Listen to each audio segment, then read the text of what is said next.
11th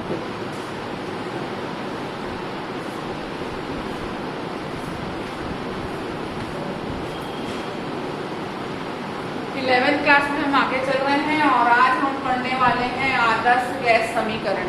आदर्श gas समीकरण में हमको पहले 3 नियम का इस्तेमाल करना होगा। पहला नियम है बॉयल का नियम, P समानुपाती 1/P, जो हम कल कर चुके हैं। ये आपको पढ़ना है आदर्श गैस समीकरण, ठीक है। उसके बाद आ रहा है चार्ल्स का नियम, जो कि समानुपाती T था। यहाँ पे दाब स्थिर था, यहाँ ताप स्थिर था। M हर जगह निश्चित ही रहेगा, गैस की मात्रा हर जगह निश्चित है। और एवोगैड्रो का नियम जहाँ हमने पढ़ा समान ताप दाब पर गैसों के अणुओं की संख्या समान है, V समानुपाती N। अब ये तीनों ही समीकरण को हम मर्ज करेंगे तो V समानुपाती N/N × T/P आएगा।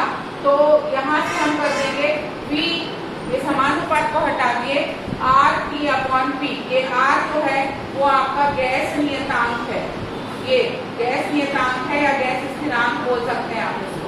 क्लियर। पहले हमने बॉयल का नियम लिया, V समानुपाती T, फिर हम चार्ल्स में आए V समानुपाती T, और फिर हम आए एवोगैड्रो में V समानुपाती N। तीनों को मर्ज किया तो हमारे पास समीकरण आया V समानुपाती N × T/P। इस समानुपात को हमने R से हटाया, जिसे हम गैस स्थिरांक कहते हैं, जिसके अलग अलग मान होंगे अर्ध में, जूल में और कैलोरी में। उसको आपको मैं अलग से बताऊंगी। तो PV अगर क्रिया गुणा करते हैं इसको तो ये PV = N/RT हो जाएगा। मान लो गैस के अणुओं की संख्या 1 है, N = 1 है, तो ये PV = RT हो जाएगा और PV/T = R। इससे बहुत सारे न्यूमेरिकल आपको बनाने हैं। आप ये जितने भी हैं दाब, ताप और आयतन, ताप जब भी लिया जाएगा केल्विन में लिया जाएगा।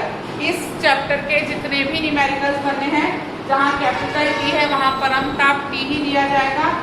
V और R की वैल्यू अलग अलग रहेगी, अर्ध में जाएंगे तो अलग आएगी, जूल में जाएंगे तो अलग आएगी।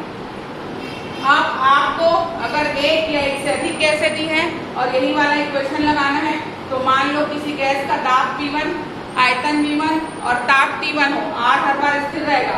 अंतिम अवस्था में P2, V2 और T2 हो तो आपका फॉर्मूला हो जाएगा P1V1/T1 = P2, V2/T2। क्लियर। इतना आपको करना ही है। अब आते हैं अपन गैसों के अणुगति सिद्धांत में।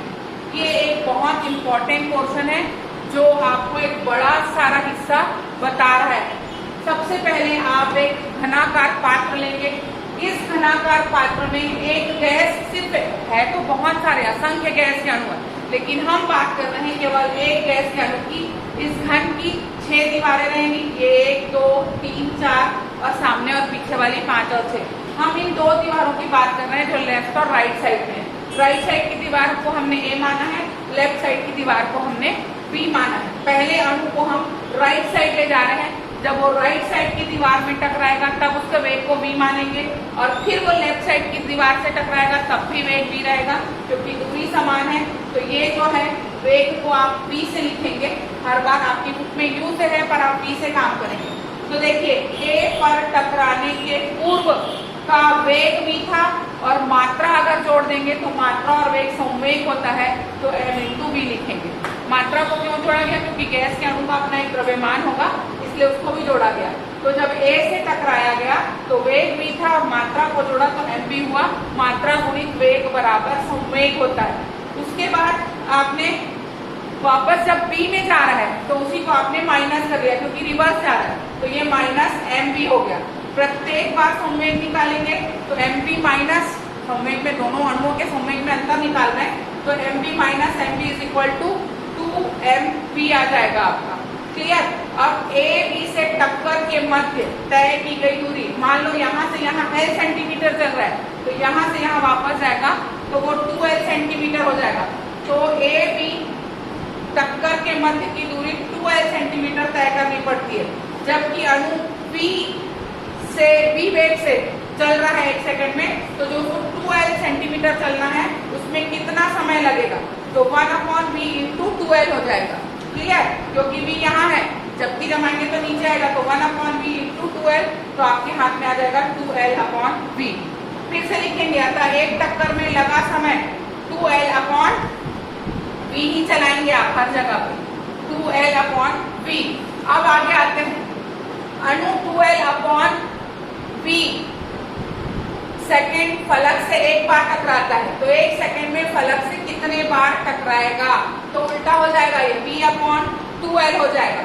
ये पूरी प्रक्रिया फलक A में जब हो रही है तब क्या क्या हो रहा है देखिए, फलक A पर जब टकरा रहे हैं प्रति टक्कर संवेग में परिवर्तन यानी mv, उसके बाद प्रति सेकंड टक्करों की संख्या और फलक A पर टकराने के समय कुल आयतन, तो ये 2mv आ गया, दोनों का लेंगे A और B का, ये V अपॉन 2N आया प्रति सेकंड टक्करों की संख्या, और अणुओं की संख्या N अपॉन 3 ली गई है, N अपॉन 3 ली गई है क्योंकि आपका 3 फलक है, तो 3 फलकों में टकराने के कारण इसको N अपॉन 3 लिया है आपने।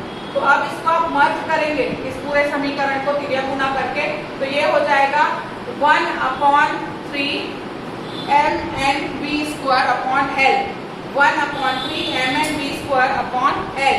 ये जितना भी आ रहा है आपका, ये हम वर्ग औसत वेग या औसत वर्ग निकाल रहे हैं, फिर इसी को माध्य मूल वेग में बदलेंगे, ये औसत वेग निकल रहा है उनका। संवेग में परिवर्तन को अगर हमको बल के बराबर करना है तो हम इसको अब F कर देंगे, F बराबर 1/3 mnv स्क्वायर अपॉन L। हम जानते हैं कि बल बराबर होता है दाब बटे क्षेत्रफल, तो आप निकाल लीजिए P इक्वल टू बल बटे क्षेत्रफल है, तो ऊपर ले आइए। अब ये आ रहा है आपका 1 upon L square, L square किसके लिए आ रहा है, क्षेत्रफल के लिए आ रहा है, 1/3, और ये देखिए F का मान तो ये था ही यहाँ पे 1/3 mnv स्क्वायर अपॉन L, ये F का मान है और ये क्षेत्रफल का मान है। अब ये तीनों गुना होगा तो ये 3L क्यूब हो जाएगा, तो घनाकार पात्र का क्षेत्रफल जो L स्क्वायर था वो अब हो जाएगा 1/3 mnv square upon L cube. यदि आयतन को हम L क्यूब ना लेके P लें तो ये यहाँ पे चेंज हो जाएगा, P यहाँ पे देख लीजिए पहले, P equal to 1/3 mnv square upon L cube, इसको V लेते हैं तो पहले यहाँ पे या V लिख लीजिए सीधे और फिर या गुना कर दीजिए, तो P equal to 1/3 mnv square या C square, V square is equal to C square होता है, जिसे हम वर्ग माध्य मूल वेग कहते हैं, वर्ग माध्य मूल वेग। ये गैस के अणु का वर्ग माध्य मूल वेग है, जो आपको इस सूत्र में आएगा 1/3 mnc स्क्वायर बराबर PV। PV is equal to RT होता है, यहाँ पे आप RT भी लगा सकते हैं, PV is equal to RT होता है, RT भी लगा के फिर RT भी गणना की जा सकती है और T की भी गणना की जा सकती है। Thank you.